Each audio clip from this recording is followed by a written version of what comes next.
And for the record, this is going to go on YouTube later. You can find it there. We are moving into Unit 2. Part of the reason why we're moving into the notes before we write our essay, one is just the assignment for WRA 1 is kind of easy. And it's one of those things you want to do over this semester as well. So students stay accustomed to how to do the assignment and the content. Second reason why I'm moving on to the notes is because I'm being evaluated right now. So I thought that Ms. Rantucci should see both me teaching and not just doing the writing stuff, which is what we're going to do later. Unit 2, Part A. Unit 2 covers about 6 chapters. And Part A is, or Unit 2 in general is resistance to liberalism justified? So I know in the first unit, a lot of us kind of struggled with liberalism, individualism, and understanding it. But in Unit 2, we start looking at more practical, real-world examples of what liberalism looks like. Okay. And the parts of the curriculum that this PowerPoint mostly goes over is, so looking at the relationship between the values of liberalism and the origins of liberal thought. So how did people start developing this idea of the individual? It's something that we're very accustomed to nowadays. You know, you get recognized as an individual. You have a name, you have a last name, you have a place in your household, family, in your community. But 500 years ago, that wasn't necessarily a thing. Now, thank God we didn't live 500 years ago, right? We're going to look at the impacts of this liberal thought on society in 19th century, which for the record is the years 1800 to 1899, where you always plus one or take away one. And we're going to look at the growth of liberalism. So I now better understand the connection between classical liberalism and modern liberalism. Okay. Now, obviously, there's a very recent liberalism that has come by in the last 60 to 80 years, which I'm still learning more about, but I'll be able to bridge that gap more this year than I was able to last year. Okay. So, moving on. Liberalism and the origins of liberal thought. So just a brief outline of this section is we're just going to look at the influences from the Middle Ages, Renaissance, and the Enlightenment period, examining different events, thinkers, and ideas that played a role in the shaping of liberal thought. Okay, so all of this is still very abstract, but we're going to get into the notes. Okay. So looking at the Middle Ages, this is from roughly the years 476 to the year 1300s. And for the record, you know, this is looking at Europe in particular. Okay. So different parts of the world, you know, it's not a very comfortable topic to talk about, but different parts of the world advanced socially, politically, technologically at different times. And our curriculum tends to focus mostly on Europe, partly because, you know, Europeans colonized this space, and mostly Europeans historically in the last 500 years have lived here. Prior to that, there was a big indigenous population, and there still is to some extent. But in the last 50 to 100 years, particularly with North America in the last 200 to 300 years, there's been a lot of mass immigration from places more than just Europe. So looking at the Middle Ages for Europe, you know, there was no thought regarding the medieval person. Right, so you weren't necessarily recognized as an individual. And we already examined that a bit in the previous unit, where typically you were referred to by either your class or what you did in society. So maybe you were lower class, and maybe you were just identified as a peasant. Or within the peasantry, within the nobility, maybe within the nobility or the higher ranking peoples, maybe you were a knight. So you're a higher level than a soldier. Maybe you were a cobbler, right? So you made shoes. A stonemason, so you worked with building stuff, whether it's pathways or walls. Maybe you're a farmer, okay? Maybe you're just a street vendor, a merchant, right? And you were recognized by your class and your place in society rather than you as an individual. So all of you right now are recognized as individuals, and part of that relates to the Charter of Rights and Freedoms and this journey that liberal thought has taken over the years. So people in the Middle Ages, they lacked an individual identity. They exist solely as members of the group. Right? And does anyone want to give their thoughts on why they think that is? Don't worry about the recording. It's good. Don't be shy for the camera. Wait, what's the question? Why do you think, you know, in the years 476 to 1300, people were just referred to by their group rather than as an individual? You know, do you think 1,000 years ago that the individual had a lot of value? Also, this is more than 1,000 years ago, right? So you shook your head no. Why is that? So someone shook their head no, that the individual didn't have a lot of value. I mean, they were considered lower, no? Yeah, they're just considered lower. They're just people, right? Peasantry. You know, do people have value now individually? Yeah. Right, we seem to readily agree with that. You know, why is that? What has changed so much in the last 2,000 years? Do you think humans have changed a lot biologically, or do you think the way we think about ourselves has changed a lot? The way we think about ourselves. The way we think about ourselves, same thing? Yep. Yeah. Okay. Does anyone think it's that human beings biologically have changed a lot, out of curiosity? Yeah. Think so? How so? I don't know. So evolutionarily speaking, and I know we're a Catholic school, I should ask you about that. Like, I don't know where we're at with Catholic schools, but if you do look at the evolutionary history of human beings, for the last about 150,000 years, we have existed as the same species, or we're Homo sapiens, right? And so a human now is fundamentally not that different from a human, 25 to 100,000 years ago. The only thing that's different is our access to resources and the knowledge we have. So if you were to transport some Homo sapien, our own species, from back then to now, and gave them an education from kindergarten to grade 12, they would be able to speak, they would look like us, they would act like us, they would fundamentally not be that different, right? So again, emphasizing that point that what has changed is the way we view ourselves. Okay. Another political aspect of why the individual wasn't recognized is because of the system put in place, which is called feudalism. Hopefully you learned about this kind of in grade 10 and 11, but just a brief explanation of that. Feudalism is that one or two individuals own large pieces of land. So the king owns it all, but then you have lords, ladies, whatever, nobility, they own large pieces of land. And the people who live on them essentially work to produce food to pay to live on that land. Right? So right now we live in a society where you can work, you can save money, you can buy a house, you can own land, and you can give that land to your children. But in feudalism, you weren't allowed to do that. Okay? The king owned all the land, and maybe the king gave land to certain people. Anyone seen Game of Thrones? A couple of us.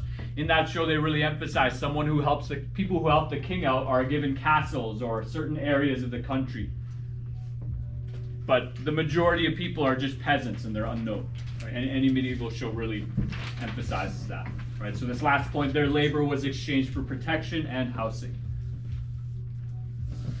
Also, I will add, so you'll see on the left side of this PowerPoint, there are yellow links there.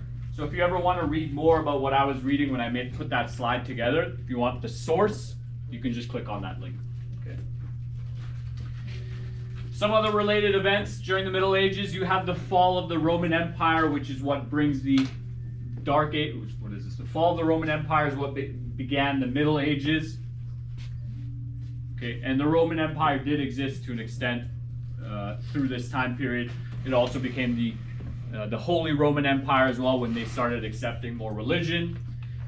In that time period, the Catholic Church gains more power, it has more leadership and influence in the world, which starts to change the way we see each other, the way men and women are recognized, the way different minorities are recognized, the way other religions are recognized. Now, obviously, in the year 476, there would, particularly the Abrahamic faiths, Islam didn't exist in the year 476. How about Christianity? Christianity did, right? So Christianity is kind of the core. Catholicism is an aspect of Christianity as well. So basically, the people who believed in Christ existed at the time, and eventually the Roman Empire became followers of Christ. In the year 600, so particularly in the year 632, we see the rise of Islam with the death of Muhammad. So for those of you who don't know, when Muhammad, who was the messenger and prophet of Islam, when he died, Islam was only in the Arab world, so what is now known as Saudi Arabia. But within the 100 years after his death, 125 years after his death, they had slowly started conquering nearby empires, and they conquered all of North Africa. And in over the next century, couple hundred years, they eventually crept their way into what is now Spain. Right? So at one point, the Muslims had conquered parts of Spain. Okay, and that kind of relates to colonialism, but that's more grade 10 stuff. Okay. Anyways, so the Islamic world starts to become a challenger in the world, particularly to the Catholic and Christian empires. The Crusades occur from the year 1095 to 1312. They attempt to fight to Holy Land, right? There's a lot of human activity going on in the Middle Ages. There's a lot of conflict. There's a lot of religious ideas come into place. There's a lot of humanitarian ideas that come out of this period. You also have the bubonic plague, which kills 20 million people in Europe. I want to say that that was a low estimate. There are some estimates that say 1 in every 3 people died in Europe at that time, which is absolutely insane. That's 33%. Just for the record, does anyone know what the mortality rate of COVID was for healthy people? It's like less than 1%. Really? Yeah. So consider that difference. 1 in 3 to 1 in 100. Like if 1 in 3 people in this room died, like we'd be very empty. Okay. So moving on. In relationship to the individual, we have during the 11th century, so the years 1000, feudal life begins to change with the introduction of new technology. And historically speaking, it's not always obvious what comes first, new ideas or new technology. And to an extent, an idea can be a piece of technology as well. Right? So a different belief system could be considered technology in some of the more abstract sense of the word. Okay. Particularly looking at the heavy plow and 3-field crop rotation. So they're farming differently, they're using different equipment. Why is this relevant? Well, think about it now. How many of you every day like till the fields and work to make your own food? Nobody, right? So that means that we all have free time to do other things. And the look you're giving me suggests my next thought, that you don't necessarily have free times because society has said, well, you should be in school, right? But the fact that most of us don't need to spend our whole day making food just to eat dinner that night means that we can do other things. Okay, this relates a lot more to when we start talking about capitalism, okay, which is going to come later on. Some of the more social aspects that relate to the individual with the Middle Ages is that feudalism really defines very clearly who is inferior, who is superior. Right, so when you learned about the French Revolution, you likely learned about the ancient regime, the 3-tiered system. You have the king and the nobility at the top, you have the church in the middle, and then you have the peasantry at the bottom. So 97% of the population was just peasants.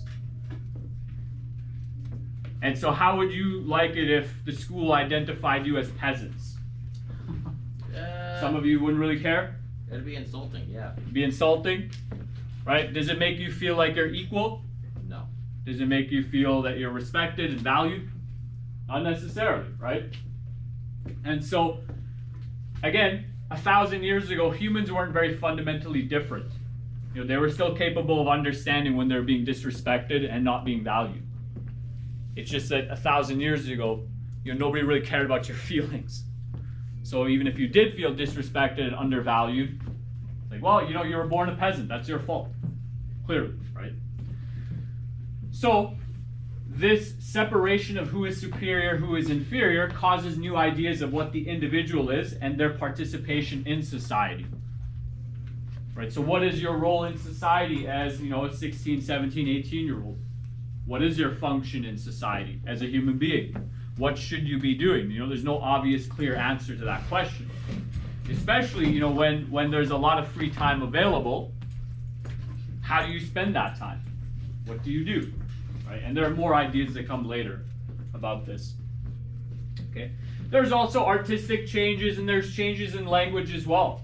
Okay, so one thing that I had researched and learned about was that back then they were using academic Latin. First of all, most people were illiterate. They couldn't read or write, so they would only speak. But they were using a type of language that didn't have a lot of terms for the self, which for us is very bizarre to understand, right? Because we use the word I very frequently. I or me, pronouns, words that refer to ourselves. And so we're very accustomed to this idea of thinking of ourselves as an individual and as a person. But if you didn't have that language, how would you think of yourself? How would you think of your community? How would that impact you? And honestly, like that's even hard for me to wrap my mind around. Like what if the word I didn't exist? And so you can't say, well, I think, right? Or I am, or I want, or I feel, right? Those statements, how do you rephrase those if without the word I? If you're not thinking of the self. So there's a big change in language as well. Additionally, people are moving into cities. So rather than being spread across the land where prior to having a cell phone, it's actually very difficult to talk to people, you're having this mass migration towards certain cities. And when you live nearby, like think about it, if you live nearby someone, it's very easy to hang out with them. Particularly those of us who come from a culture with big families. When you live with a big family, there's always something to do. There's always someone to hang out with, there's always someone to talk to. And when you have a giant city, then you're able to talk to not only people who are in your family, but people who are all around, right? And you're able to share ideas. So by the 1300s, there were some 15 cities with more than 50,000 residents. Okay, so within these cities, the Renaissance was born. Okay. I'm going to make a new video because I don't want these to be too long.